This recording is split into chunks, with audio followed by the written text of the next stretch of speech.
Join us on this week's Rap podcast, where we'll have a look at the prospects of a Wales win in South Africa. 1 from 8 would be more than happy with. We'll have a little look at anybody that we think will make the Lions tour, and then we'll have another look at some predictions because one of us is in the lead. Thank you very much. Let's get on with the show.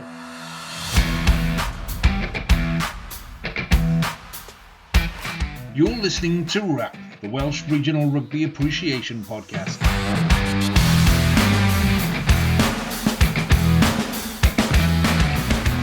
Hello and welcome to this week's edition of the Rap Podcast. Me, Lee G, and joining me as usual is Harley. Good evening, Harley. Good evening. Last man standing, it seems.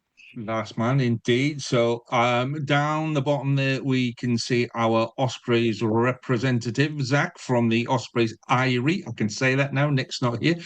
Evening, Zach. It's the Erie, actually. Please get it right. My lawyers will be in contact. So Nick is actually down in South Africa. I've been told he's taken a wide range of budgie smugglers and a lot of suntan lotion. So Nick's down in South Africa hoping to watch the games.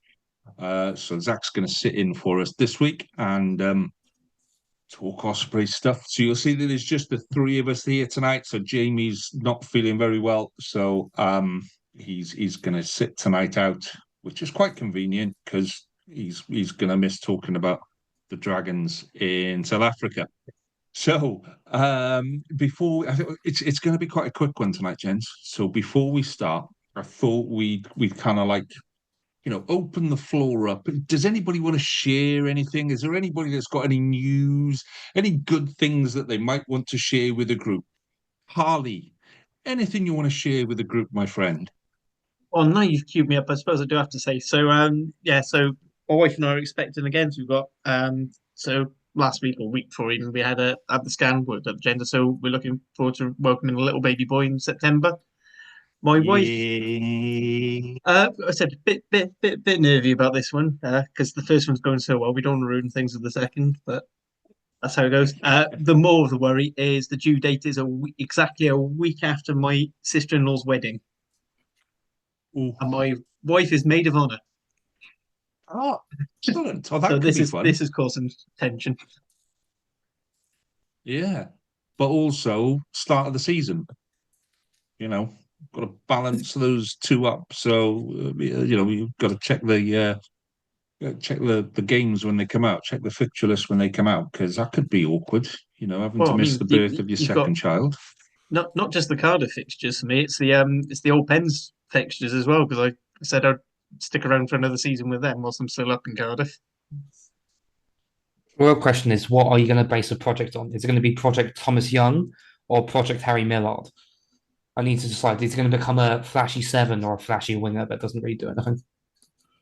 I think you find Harry Millard does anything more than any Ospreys back three player. There we go. We're off already. Well, I said I'm hoping. Well, I said the way Fleur, my daughter's going at the moment, she's turning into the potential for a world class pop. She's got the perfect long body, short legs, only nose forward. I would be in a back row myself. I would love having a shithouse 6 as a son. Yeah, I'm a back row, and I produced a centre stroke winger. So and a second one my first one can't stand rugby. The second one is a winger, and the third one, she's a girl and doesn't see the point in getting muddy. So yeah. Good luck with that, Harley. Good luck with that, mate. So, a little bit of other news. By the way, I know lots of our listeners will comment under the video and send you lots of congratulations, mate. So save it on social media, stick it under the video on YouTube. There's a love. Right. Other news. So we've been looking for a Scarlets presenter to replace me for the last month, I think now, something like that, next season. And still are. So if anybody would like to come and take my place next year, you don't have to be the main presenter. You just come in, do Scarlet stuff. Can you talk Scarlet's rubbish for an hour or so every week? Come on, people. I Just get need an to get him Ospreys fan in. in if you want to say Scarlets are rubbish.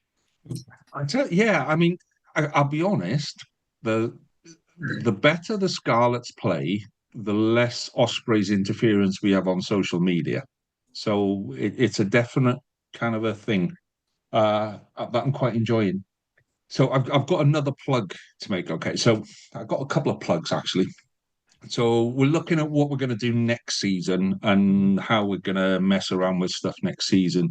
So we're looking at bringing on a couple of extra pods if I can get presenters for them. So if you know anyone that likes American rugby, so MLR, if you like Japan, what I think it's called Japan One, the league there. Top one. What's it called? I think it's the top one or Top League One One. now. They've changed the Uh, name a couple of times recently. yeah, it's the Basically, if it's been Japan shown on rugby. Premier Sports, he wants a podcast for it. Thank you, Harley. Yep. But also, yeah, French rugby. Yeah, let's do a French rugby one while we're there. Super rugby, let's throw that in. Let's do one of those.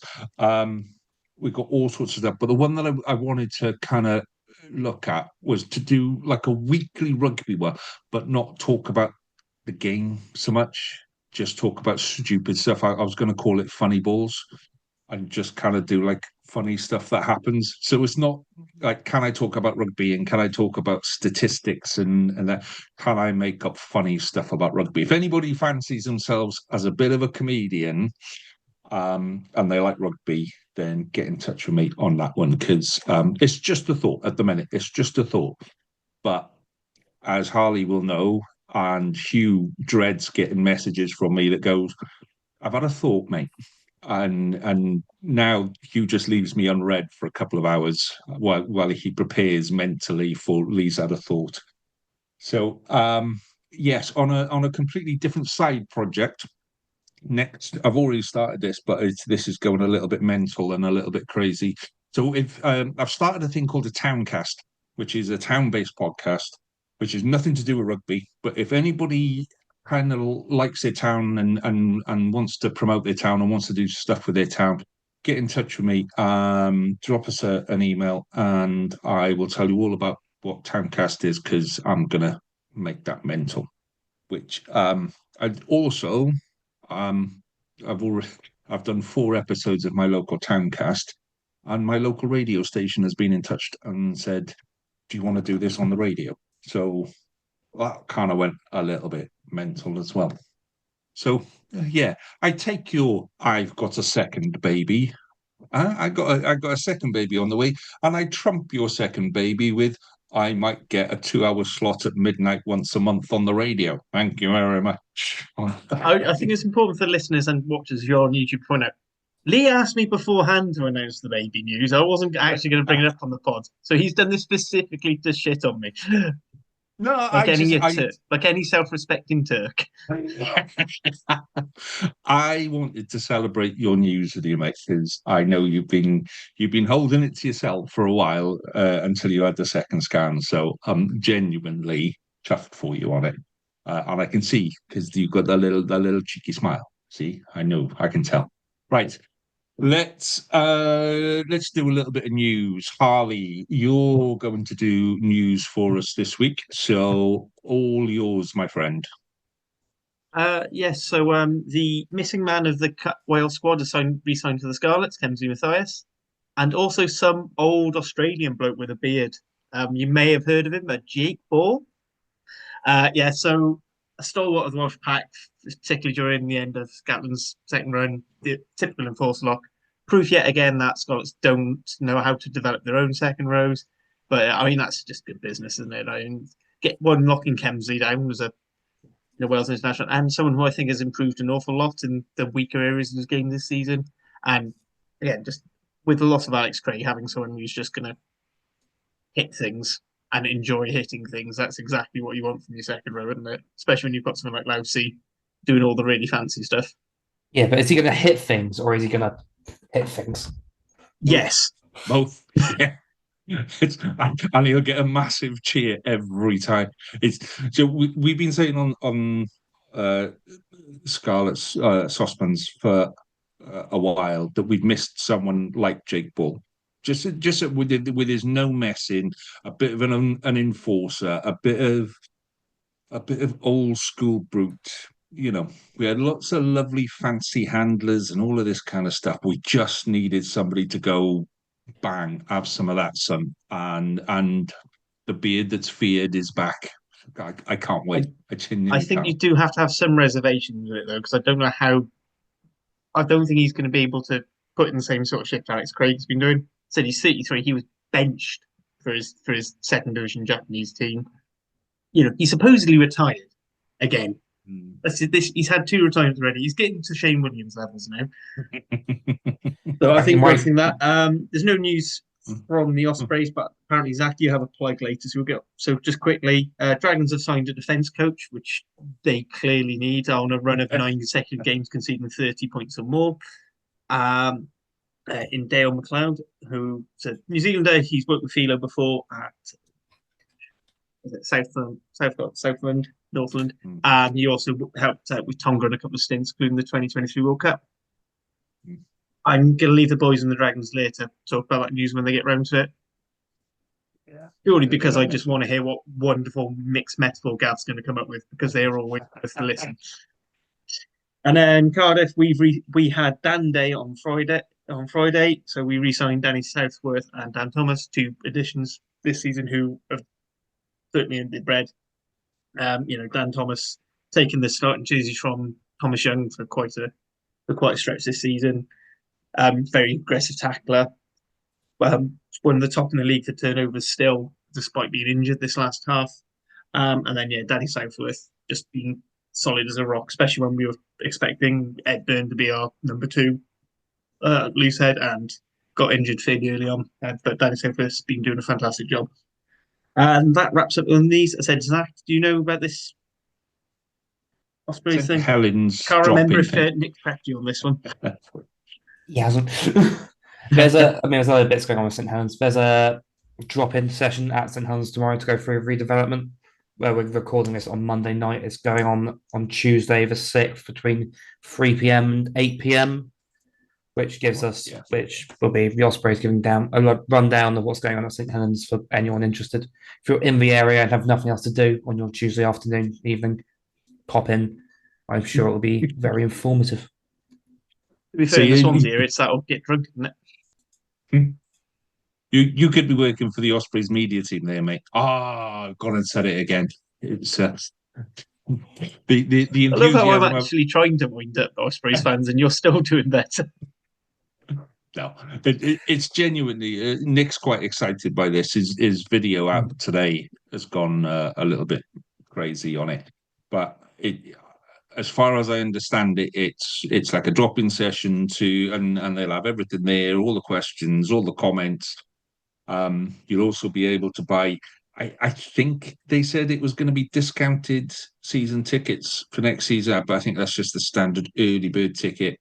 But they're pushing tickets for St Helens, and getting a very good take up.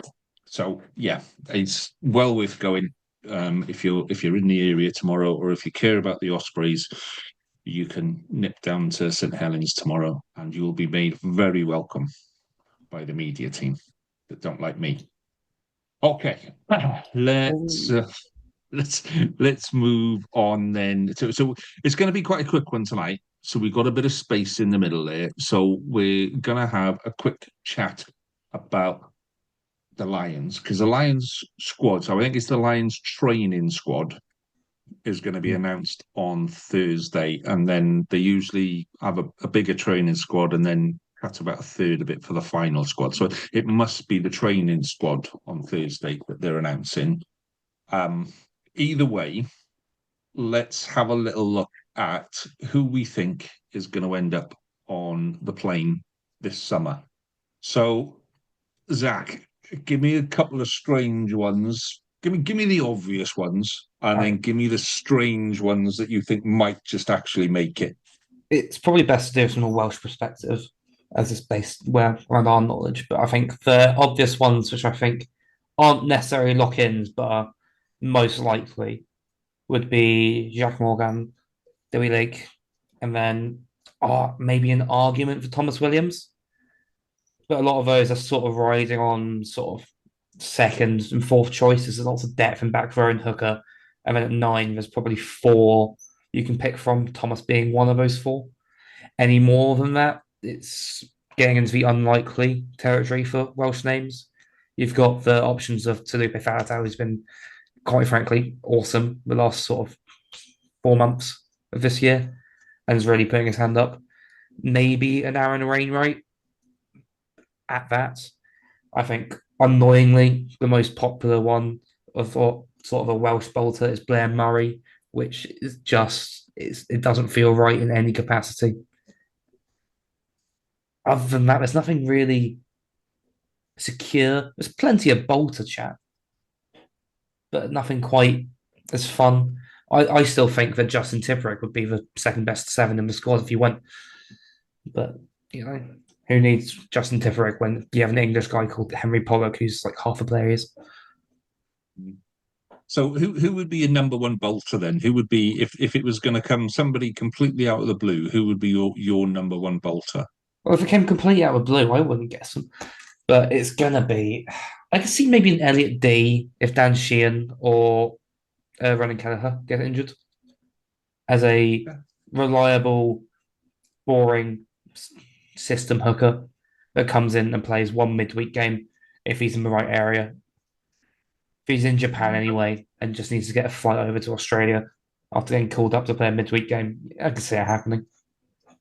I don't Didn't think Shane Williams Elliot do D, that? but Yeah, I was exactly. going to say, actually, when you point out that Elliot D is a good system hooker, actually that would, in theory, would put him in a better shape than Derry Lake. If you think about the types of hooker Kelleher and Sheehan are, Elliot D is more in that mold than Derry Lake. Derry Lake is actually quite, Sheehan is pretty much a prototype edge forward hooker, dynamic. He loves being in that wide channels, almost like a winger role, and with that pace.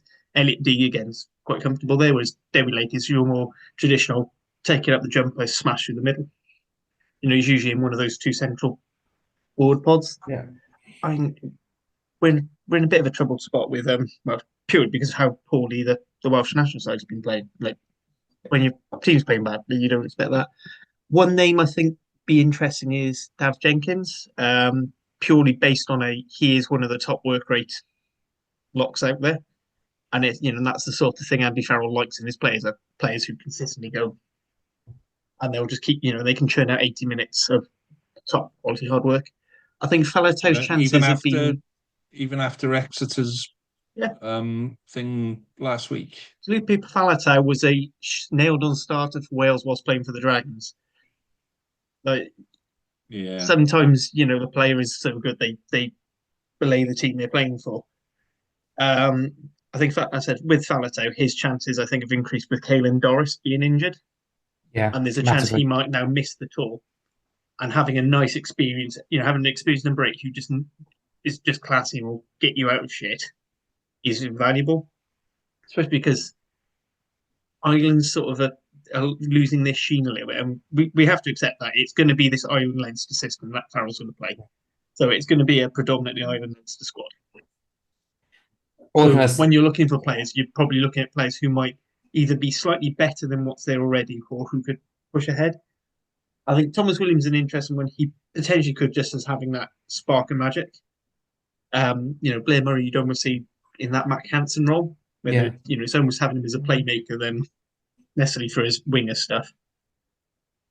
Other than that, it's from my perspective, I wouldn't see. I mean, Josh Adams has been there and done it before, but I don't think his form is as good as I think he's been for Cardiff. I don't think it's good enough to push out you're looking at pushing out like a Darcy Graham or probably not Manuel Field Bosu, but Tommy Freeman's sort of winning a shout, particularly with his 13 cover. You look at those, Doohan's going to go, James Lowe's going to go, unless they pick up a massive injury now. So, and it's going to be quite hard because I think a lot of the places, when you try and look at who's most like the next Leinster or Irish player, I don't think there are that many Welsh players who jump in and fit that mould. I think Jack Morgan might go just purely because he is just world class and he will fit into whatever role you give him. I do have a feeling that if you put Talupe Falatau into a Ireland-esque Leinster system, he just becomes completely unplayable though. giving him half a shoulder to ride and get an offload through. We're getting line breaks every time he carries. But see, Faletau is because he's getting on that little bit. The Lions tour tends to be a bit more intense. You know, when we've seen the training videos for the last 4, 5, 6 tours or whatever, they're pretty. They're a step up and then they're a step up again. And I don't know if Faletau would be up for that. Do you know what I mean? It's just the training before you get there is batshit crazy. Um, and is Faletau going to be in a place where he goes, yeah, I want to put my body through that again, or is he going to go? Do you know what? I've had a good crack at it, and if I look after myself, I've got another season with Cardiff in one piece. I'd, Well, you've we got don't to, know. We don't know what his yeah, plan is we after don't this know. season. This could be Lions tour or bust. Yeah, that could be a sign off, couldn't it? Yeah. So Jamie has gone for definite picks of Morgan Lake and Thomas Williams, with bolters of Faletau, Murray, Jenkins, and Nicky Smith that none of us have mentioned. I don't know if Nicky Smith has done enough in a Welsh jersey to kind of put himself in that place. He has probably been the best loose head in the Prem this season, though, in terms of consistency and just going forward, getting over the game line and getting a scrum going forward.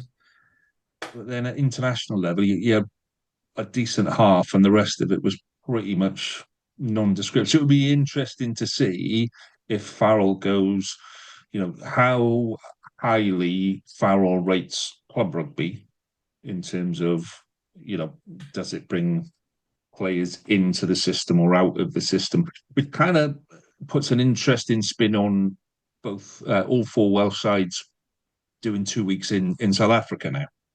That's a massive opportunity for a lot of players to go, okay, I can play with the big boys on foreign turf.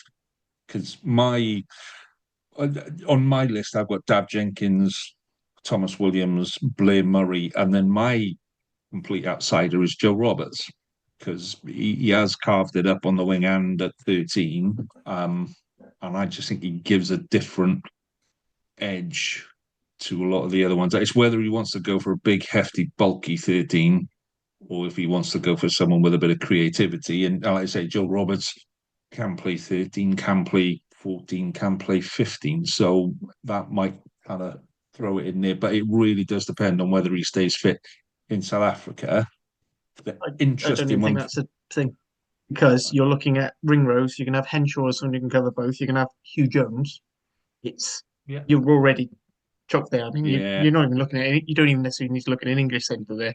I think Hey. you're already going to have 3 Irish centres. I was going to say the next person off of rank is probably Jamie Osborne, who does play literally every position in Who, the back yeah, five. who is basically 11 to 15. I've run away with a pair of you. No, we want Joe Roberts. So he's my bolt up. The interesting bit I was going to say is actually Thomas Williams. Okay, because I need to check this, but it was a stat that came up on the last Lions tour. No, it wasn't. It was there was a Lions tour a while ago where there was almost no Welsh scrum half going, and somebody got injured on the last day of the season, and then I think Gareth Davis had the call up or something like that. If Thomas Williams doesn't go, this will be the first Lions tour where no Welsh scrum half has gone. And I think that's right. I need it checked. And I've asked a couple of people to check it. And they all go, I haven't got the time, Lee. I can't be bothered. So it's one of those weird ones where somebody has said it. It must have been 2 tours ago or something like that, 3 tours ago, a Gatland tour. We almost went without a Welsh scrum half. And then we did. And then we've had a Welsh scrum half on every tour. And it could be the one. This might be the tour where there's no Welsh scrum half if Thomas Williams doesn't go. So, yeah, it'd be interesting to see how that one goes. Right, okay. I'm going to go off camera and cough my arse up for a second, boys, and let you guys carry on. So let's move to South Africa and work out what we're expecting from South Africa. So, Harley, what are you hoping for your boys from South Africa? I think I made it fairly clear on the last pod. So we think 48 points should be enough to qualify for top eight. Make certain we're in a good position now. So looking at picking up two losing bonus points, whether that's going to be 2 points against the Stormers, so 4 tries and thing. Some people have mentioned us aiming going for hell for leather against the Bulls to try and get 4 tries. That's something that's only happened twice this season. It's Bulls conceding 4 tries. However, Leinster had only conceded 4 tries once before we came along, and we got fourth. And that's something Cardiff seems to be doing really well, especially at the moment. Our attack seems to have really stepped up the gear, and we're finding ways. I think for me, the Bulls game is damage limitation in sense of let's make sure no one gets damaged. Let's try and let's have all 23 who step onto the field at Loftus come off again, ready to play again. Because I think the game we should be targeting is the Stormers. Their form's increasing as all their players are coming back, but they are still prone to wobblies, and I think that's the best time to pick it up for us.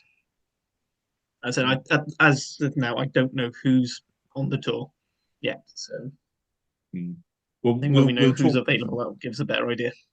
We'll talk about the specifics of the first game in a minute, but Zach, what are you hoping for from South Africa? What I'm hoping for and what I'm expecting are two, unfortunately, very different things.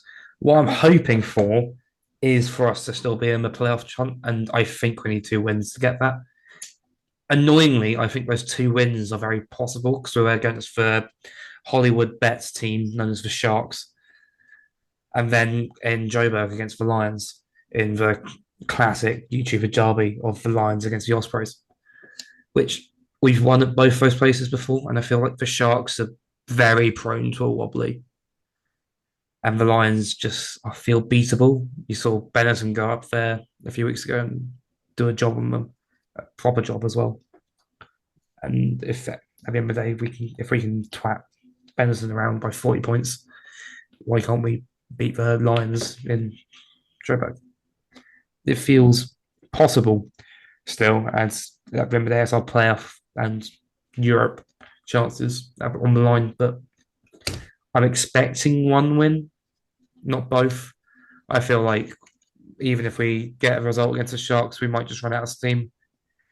We've looked a bit leggy towards the end of the season, especially in the Cardiff and the Lyon games. It looked like we were just running out of gas towards the end.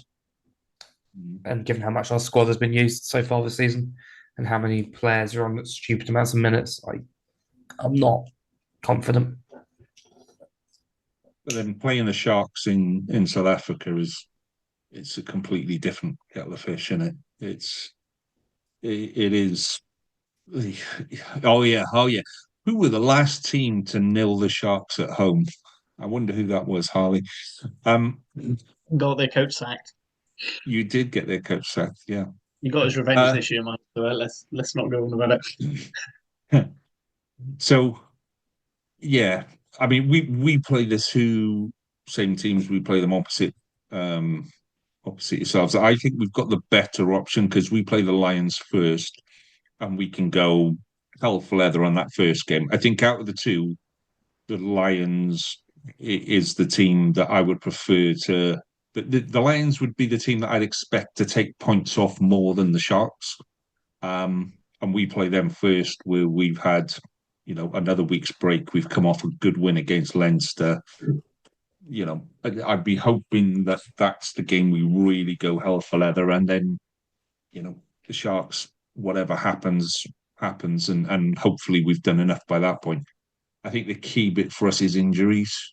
We've done really well with injuries this year, apart from Costello, and that did rock us quite a bit. So if we can come back with 90% of the squad intact, a few decent tans topped up, a few I guarantee there's at least two of them coming back with a dodgy tattoo and a strange haircut because it always just seems to be the way we do things. Um, yeah, and we just need to. I reckon we need 4 points. We're on 43. You're on 46, Harley. And we've got the Stormers in between us. We've got Benetton beneath us, which, yeah, oh, see, no, I'm not going to look at it. I'm not going to look at it because it gets crazy. So, from a Dragons point of view, then, I mean, it's hard to say what the Dragons get out of this, other than, there might be some potential pride somewhere if they can sneak something. They get a holiday to South Africa at a very nice time of year. That is true. That is true. Yeah. It's I said work on the tans, all of that kind of stuff. But yeah, is it anything you think that they can genuinely take out of this tour? I mean, they're I think already it's rebuilding for next year, isn't it? I think it's giving they're giving a lot of young players, I think, an experience to go play in a very hostile environment and just try and bear them into conditions at the end of the day. If you give someone like Harry Rees-Welton, who was great against the Ospreys a few weeks ago, despite being very fresh at 19, giving him experience at the top level away in South Africa is only going to help him get better playing on those fast flat tracks, especially at altitude. It's just going to help them. It might help them for next season, and that's all that they can hope for at this point. Mm. Harley, can you pick anything out for the Dragons to take from it? I think it's going back to the cliches, but just having like that old touring mentality, so they can bond as getting them bonding as a group. But the thing is, I don't know how many of them are being passed, moved on, whatever. They seem to be doing a lot of retention of the youngest crop, plus bringing a few new heads in. So the question is, how much Velo Tia thinks he can use this sort of 2 week block, or just over a week block, to bed in and bedding what any structures he wants to bring in. Because with the new defense coaching in, the defensive system that's probably going to be the main focus of the preseason. So now's a chance to sort of say, right, this is what I want us to look at in attack. This is the sort of pattern. We won't worry too much about results, whatever like that. Let's see if we can get signs of our game plan. Let's get a start of a blueprint. It's one of the things that guys on the Dragon Lair always say, they don't know what the Dragons stand for, what their identity is. So let's have 2 weeks where you can focus solely on that and let's just get it out, have a laugh, have you guys treat the whole thing as a mulligan. I mean, the whole season's been a mulligan for them. Because it can't get worse. One thing I have gone and checked the records is for the URC, they haven't got the lowest total points ever. So they were above Zebra in the first season. So that's one record they're not breaking this time round. Okay, so let's just focus on that. I mean, they're playing the Stormers up first. If they could lightly injure Sasha Fine Gomuzulu, not seriously, just enough to put him out for 6 days later, that would be perfect. Ollie, out of curiosity, from a purely Cardiff perspective, do you want the Dragons to get walked over or to put up a fight in that game? I really want them to absolutely knacker the Storms. I want Storms to have to fight tooth and nail for everything in that game. Genuinely, purely from Cardiff's perspective, I know I want and what is likely to happen are two different things. But if they could make a fair few tired bodies, I mean, because both teams are going to be going on a 6-day turnaround.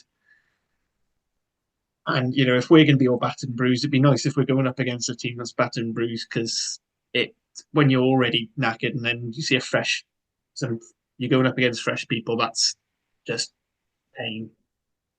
Is the only way I can describe it, for having suffered it myself. But then you could do with the Stormers not picking up any points. They're only 1 point behind you. Yeah. So you could absolutely. I'd rather they didn't pick up any points. Yeah. Like if the Dragons could beat them, but it's not likely to happen. I think what's more likely to happen is they might be able to put up enough of a fight that some of the Stormers players are a little bit tired and they might need to rest or rotate. Well, hopefully they think they're secure already and rest and rotate would also be quite nice. Because also it's about where if we finish in top, not just finish in top 8, but where in top 8 we finish. Because ideally you want to finish, I think, of the 4 teams likely to finish at home, I'd rather just not have to go back to South Africa in like a week or two later. So that's really balls and sharks out. And then it's like probably more likely to get a job on. To be honest, I say no, I don't think we'd win the quarterfinal anyway. But I feel like Glasgow, although saying that, given how Leinster have bottled the Champions Cup again, pause here. Let everyone just pause for a few seconds just so they can laugh at that one. Right, now you've got that system, yeah. So given they bottled that, maybe we've got a chance, and follow the Scarlets and beating Leinster when it counts. See, as if we finished eighth, so eighth plays first, don't they? So we'd travel to Leinster. I think we'd travel there quite confident. Do you know what I mean? We might actually walk into that game being the favourites, which is just. I wouldn't go that far. No, I would. I'd consider like, you could consider yourself as favourites, but I don't think anyone else yeah. would. You wonder walk who'd over. win in the fight, Joe Roberts or Gary Ringrose. He'd have him. He'd have him. Okay, so we'll let's before we move on, I'm just going to share my quick story about touring in South Africa. So my boy went on a tour to South Africa a couple of years ago with school, and they're staying down in Shark Country. He played on the Shark pitch, trained with the Sharks, all of this kind of stuff. And he said, "Oh, we're off to a beach." Oh, and like you messaging and all that kind of stuff. What beach you got? I can't remember the name of the beach, but he told us the name of this beach. We go, all right, we'll have a little look at that. This is quite a beachy area. I live in a beachy area. I've got 10 beaches inside 15 minutes. So, right, okay, let's have a look at the beach. Let's see what it is. And you put it into Google, and the first 4 stories are all shark attacks. And he's like, yeah, we're off for a swim. I'm like, holy shit, look how many shark attacks have been on this beach. So thankfully they didn't actually go in the water. They stayed on land and tried to get a tattoo, but they weren't allowed to get a tattoo. So yeah. Right. Before we do previews, let's have a little discussion about if you're liking this, if you're absolutely loving what we do as Rap, then please give us a like and a subscribe on YouTube. We've got loads of stuff on there. The women's podcast from last week has gone very well. If that's your sort of thing, then by all means have a look on that. But if you can like and share us, that would be fan-dabby-dozy. It would make our day, make us feel warm inside, and you'll get to see all of the stuff that the Rap family do. That'll be nice and lovely, won't it? It's only me that gets excited by it for some reason, but there we go. Right, let's do previews. So first up, Friday night, we have got Sharks and Ospreys. So Zach, let's talk Sharks. The Sharks have been weird this season in that they've probably got the second best squad in the URC after Leinster on pure name-by-name basis when they're fit, which even then is pushing first. You've got your even possessors like back. I'm not going to try again. That was awful. Sirkalisis, you've got your Pimpies, you've got 2-time World Cup winners for days. But they've been playing pretty awfully the entire season and then just winning games based on their name value alone. I think you can get at them a little bit. Zebra did it to them a month ago and managed to push into a 1-point game. And if they can concede 34 points to Zebra, I think they can certainly slip up against us. Mind you, I'm still not particularly confident. At the end of the day, you're still away in South Africa against a bunch of World Cup winners. I'm going to be quietly pessimistic about it and move on. Quietly pessimistic. Between us, don't tell anyone, but I think Plumtree might not see next season. Genuinely, I think regardless of what happens, I know they're fourth in the table, aren't they? But like I say, it's not like they play. You look at that team, like you said, Zach. You look at the squad that they've got, and you go, really, they should be competing week on week with Leinster, and they should be top 2 quite comfortably. They should be playing a lot better than what they are with the resources they've got, would be my thought. And I just think they're lucky they play all the South African sides home and away. That's the thing with their South African Shield winners, so that's what's sort of pushed them up the table. Interesting fact for you. So good news for the Ospreys if they're at least looking for 4 try bonus points. They concede on average 3.6 tries a game, which is the same as Zebra, and 0.3 of a try a game less than Benetton. And well, I'm not going to talk about the Dragons. They concede nearly 5 tries a game. Let's not let's there. So they definitely get atable because they will leak tries. The problem is they also score about as many tries. Yeah, I mean they are definitely a team that's being played on individual brilliance as opposed to any coaching. Yeah. I don't actually think they're receiving any. So, who are you hoping to see from an Ospreys point of view out there, Zach? Who I don't think Tipperick's gonna get to make his last appearance, is he? I mean, not. I don't think he's fit enough. I think he'll be there because he's acting defensive coach at the moment. He might get in for 20 minutes at the end of the Lions game just as a farewell. But even I'm not confident. It's a shame he's having to go off in the way, and he is after such a quite awesome career. I am expecting Harry Deeves to come back into the squad. I'm sort of starting because he came on against the Dragons and then put in a shift for 35 minutes that made him look like man of the match almost instantly. And I just think he loves it out there. He's all up for physicality and just taking the opportunity to smash even that step backwards would really rile him up and get him into it. I think Morgan Morse needs to sort of find his place now. Morgan Morris is out for the rest of the season, probably out for the Wales tour to Japan. So as a result, with Morgan Morse, it's his time to put his hand up and make a claim to that row spot. It just seems like his time and doing it out in South Africa will just help his plaudits so much more. And maybe even the sneaker spot onto the Lions tour if we're really confident and really lucky. Okay. So, Harley, who is first? Is it you or is it? We are playing. Yeah, you're the 3:00 kickoff, aren't you? Yes. Yeah. You're the 3:00 kickoff, then Dragons 5:15, and then that's what it is. The Scarlets game is listed as 2:00 on Sunday. Now, correct me if I'm right on that. Is the Ospreys game a 6:00 kickoff? Because I saw that on the fixtures. Yeah, 6:00 kickoff on the Friday. It'll be like 7:00 their time. Yeah. That's right. It's the same for the Cardiff Stormers game or Stormers Cardiff game the following Friday. Right. Okay. Yeah. So I'm tempted. I might have to either sneak off work or turn off all social media so I can watch it on a delay. Like I do not get back from work until gone 6, depending on traffic. Hands up, anybody that feels sorry for Harley. So, what you said the other day. Okay, so Bulls this week then. So expectations of that game? There's just so many good players on the Bulls. Like you go through all the names, they've just got an absolute monster of a pack. The one thing that I would say is Cardiff score tries, and we seem to be we're able to score something out of nothing.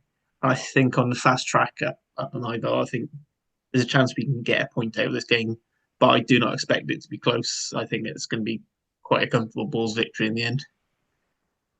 As I said in the preview, I'm just hoping we're not too hurt and we're almost keeping our powder dry for the Stormers game. So I could see a bit of rotation. I don't know how much rotation we can do really, as we only have 2 fit loose heads. So it's going to be Darnachowski and Southworth playing because we've got no one else. I don't know if Falatau's going to go. I don't know if they're going to think they think these are 2 games we need Falatau for, or if they think that Alan Lawrence and Mackenzie Martin can cover the role enough to get a couple of points in and keep him fresh for wherever the round of 16 is. As I said, there is a 50% chance it's going to be back down in South Africa anyway. But I can see him not going. Other than that, I think it would be a fairly fullish team of whoever is available. I don't think we're getting anyone back off long-term injury. Most people seem to be off. So last anyone saw of Mason Grady was despite him being supposed to be back by now, he was back in a boot. So I think that's him out, potentially missing any sort of summer tour as well. But I mean, it could also just be precautionary. Mm. Or he could just be like messing with people's heads and just going, ha ha ha ha. You thought I wasn't here, you see. Could Yeah, be doing I'm one of ready them. to go and take on David Creel. Yeah. To be like a bit of Scrappy Doo. Let me at him, Uncle Scooby. Let me at him. Okay. A very So big Scrappy Doo. a very big Scrappy Doo, yes. Um, so the next game then is Stormers and Dragons. Um, so Stormers are in sixth and Dragons are in 16th. Ooh, I mean, the frustrating thing for the Dragons for me is that they show bits where they can actually play. Every now and again, they'll put like a sequence together, and you'll go, just do that for 80 minutes, boys. Just keep doing that, and you'll be fine. And they don't. Um, we've discussed countless number of times with Jamie, defense coach. Well, we'd stop discussing it now to stop Jamie from entering into some very long depressive state. But it's not great as a Dragons fan to be able to do stuff and then for whatever reason, whether it's coaching, whether it's players, whatever, um, it just doesn't work. I would genuinely love to see Dragons do something in South Africa. Do you know what I mean? I think it'd be, Zebra were a pile of pants at the start of the season, and that just they seem to kind of turn that around. They Hang were on, you were saying how underperforming. they should have beaten Cardiff and how brilliant they were at the start of the They season. were, but that's because I was talking to you. So, You they said that on the URC Rewind when I wasn't even on there. So that is true. Yeah, that is true. But I I weren't still saying it argue because that's talking to you. yeah, I'm still going to say that I knew you were listening. So, yeah, it can happen. I genuinely hope that they get something where they go, you know, here's some positives that we get out of it. I know it's hard for them at the minute, but I just hope they get something that they go, yeah, we've come out of this with a losing bonus point, or we stop them getting 3 tries or whatever. So, but yeah, I mean, it's hard. It's hard to find the spin, to be honest, for Dragons against Stormers on that Saturday night. So let's move on to the Sunday then, which is a stupid time to play a game. So is it 2 o'clock on the Sunday, Harley? yep, Lions. 2 o'clock Sunday, which actually I quite like. I quite like that as a kickoff time. As to watch. I mean, it's not like any Scarlet fans are going. Oh, Well, there are a three of them few. might do. There'll always be a few. There'll always be a couple of idiots up there. But yeah, 2 o'clock on a Sunday. I mean, of all of the four South African sides to play, Lions are in 13th. Yes, they've got a decent home record, but even that started to wobble lately, and they haven't looked as comfortable and reassured as they were. At one point at the start of the season, I think 4 or 5 games into the season, they were in second and third or something. So they when they were playing at home, they were playing really well, but they have dropped off a little, and they have shown that they're vulnerable. And Scarlets have just beaten Leinster, and shown that we can compete, which I think was what we were probably missing before: a bit of dog, a bit of fight, a bit of gnarliness up front. So I wouldn't say I'm quite confident, but I'd say I'm quietly confident that we'll come away with a win. And I think if we do, I think that we can not worry about the Sharks in that sense. It depends on other results, but yeah, I'd be quite comfortable. I think Benetton play Munster. No, Munster play Ulster, don't they? Which, Yeah, yeah, Benetton are playing Glasgow, yeah. and you've So got Bennett, Connacht and Edinburgh. So that sort of bottom half of the table's near enough. yeah, Apart from Benetton and Glasgow, you basically got bun fight with all of them. One thing I would say for the Scarlets, and it applies to the Ospreys the following week, is I think we've worked at part of the reason why. So there's twofold reason why I think the Lions have dropped off. Partly is they have quite a low budget. All the best players are always being poached, so their depth is quite shallow. So it only takes a few injuries or a bit of fatigue. The other thing is I think people now have worked out how to play against the Lions, and it's almost counterintuitive, but it's give them the ball because and let them screw it up. near enough, yeah. So Lions are absolutely deadly on turnover ball. So them pilfering your ball or loose kick receipt. But if you give them phase possession, they don't really have a good enough attacking structure to break it down. So if you're patient, you can stay fit enough, whether you have your 6-2 bench or whatever, you have players who can do an 80 and quite happy running around. Your Lloyd would be brilliant because he'd have boundless energy.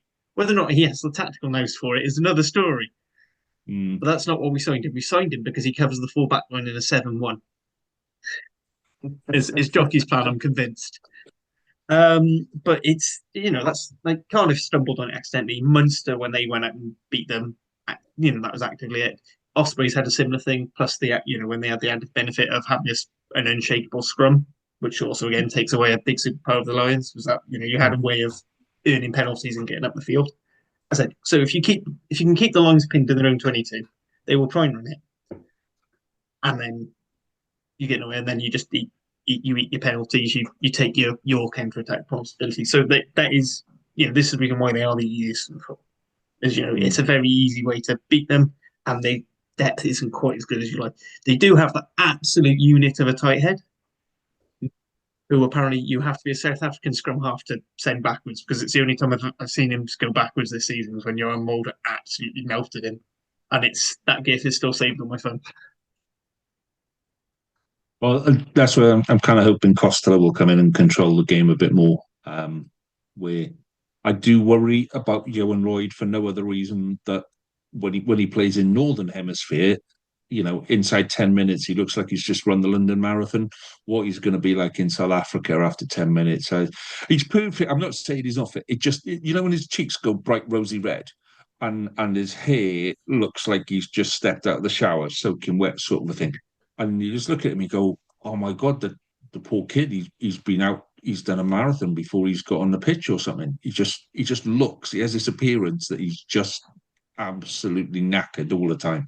So, hopefully Costello will, I think that's the key bit for the Scarlets is can we get Costello on the pitch for 75 and a half minutes, and then we'll be happy. Okay, right. Prediction time. So Zach, you get to screw up Nick's prediction table, which I'll be honest with you, is not difficult, mate, because he's at the bottom, and you can't get much worse than where he is. So Harley, you can do this. So you can do all the. You can fill. I did have a request, by the way. I had a request on YouTube after Judgment Day. I said, could we have a set of the rules for how the scoring works on the prediction league so that listeners could play along? And I kind of went, rules. Okay. It's kind of hard with how we're set up, so I don't know. So basically, everyone gives their results, and then at the end, whether it's Sharks by 5, Ospreys by 12, whatever, and then if the result is Sharks get 3. If you guess Sharks by 5, you get 2 points, and you basically it's your difference. It's a bit like golf; it's your difference, but it's an absolute difference. You can't go under or apart, sort of thing. And then the person with the lowest difference from the actual score gets 4 points. Next one 3. Second, third place is 2, 1. If there's a tie, you both get. So if there's a tie for first, you both get 3 points. If there's a tie for second, you both get 2. You both get 1 sort of thing. It drops down. All right, and then whoever gets the most at the end wins. Then the tiebreaker is the total variance. That it's basically it's all on a spreadsheet. The spreadsheet does it all for me now. I don't have to think about it now. All I have to do is put plus or minus for whether it's a home or a away team victory, which apparently still deadfully. Yeah, still confuses me. Right, let's go with Jamie's first then. So I'll give you Jamie's predictions first, and then by the time it comes to me, I will have forgotten them. So Jamie has gone for Sharks by 9 against the Ospreys. Bulls Cardiff, he's gone Bulls by 15, 1-5. Stormers Dragons, he's gone Stormers by 40 or 0. Yep. Like I say, You know, there are times when I worry. And Lions Scarlets, he's gone Lions by 7 on that. So those are Jamie's predictions for this weekend's rugby. So Zach, on behalf of Nick, what are your predictions for the 4 games? So first of all, you've got Sharks, Ospreys, then Bulls, Cardiff, Stormers, Dragons, Lions, Scarlets. yeah, I'm going to discourage everyone who else is awesome, an Osprey fan, and go Sharks by 2. Oh, you'll be popular. That's a Lee Ooh. prediction there. I don't feel like we have it. I just feel like we'll run out of legs and give away a silly penalty. And the Sharks have made a habit of scoring penalties and last play to win it over the last sort of 3 games. Annoyingly. Bulls by 22. Stormers by 35. And then Lions by 16. Also, just check in. So that's Sharks by 2, Bulls by 22, Stormers by 35, Lions by 16. Yeah. Yeah, cool. Thanks, Rod. Sound crackled a bit on the ball score. Right, Lee, what are your predictions? Okay, so I've gone Sharks by 8 on that one. Bulls by 16. I've gone Stormers by 30. And then just to kind of mix things up a little and Scarlets by 1. Scarlets by 1. What would be the point of me doing anything else at this point in the season? Stick with what you know. Stick with the good. Well, funnily enough, I'm going to go Sharks by 10. Okay. Bulls by 18. I'm going to go Stormers by 42. I see what you're doing. You know here. what? I've just got a feeling. I'm going to go Scarlets by 5. Oh, Harley. I've got a feeling. Harley, you just bought a house in Pontcanna or something. I do have shares in Pontcanna in housing. Yeah. So I think Jamie's going to regret sending in his predictions early. You know, I think next week what we're going to have to do is send you in our predictions, like completely without, like not do it on air. We'll send you in our predictions, and then you can read them out, so that we don't I don't go, what did Jamie do? And I'll go one the either side, because that is how I've gone from bottom of the table to top of the table in the last 4 weeks, or the last 4 games. So, yeah. You're assuming a lot of integrity on my part to not gain the system in an equal fashion.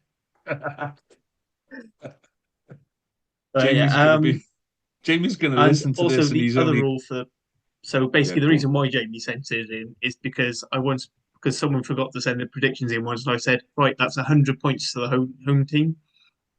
If you don't get it, which actually for a couple of games this season would actually put them quite well. Would have been. But yeah, if you miss, so if any presenter or their representative doesn't give predictions, I just put an arbitrary amount to force the spreadsheet into giving them the lowest number of points and the maximum variance. You're a cruel person, Harley. Cruel person. Right. I mean, the other thing I could have done is deducting points, but that seems mean. See, when I was doing it, I just made stuff up. I just kind of went, right, you can do. Are you doing that now, anyways? I do, but I'm top of the table. Who knows? How does it work? He's also now a Star Wars hologram. Yeah, I think it's because the light has come through, like the sun has kind of just edged through the end of the window, and now I can see lots of like strange streaks going across the front of the screen, because the sun is setting and the window is, and it's summer and it's lovely. Right. on that note, gentlemen, I think we are done for the day. So, Zach, thank you very much for sitting in for Nick. Nick is going to come back with an amazing tan. We know that. We will rib him for it when he gets here. But thank you for sitting in tonight, my friend. Jamie, I hope you get better soon. We shall see you all next week. And the only thing left for me to say is enjoy your rugby. I shall see you next week, gents. Thanks so much. Stop.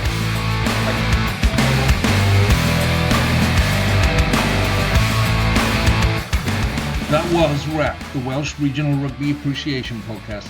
Please rate, review and share us on socials if you can, and join us again next week for more of the same. And until then, enjoy your rugby.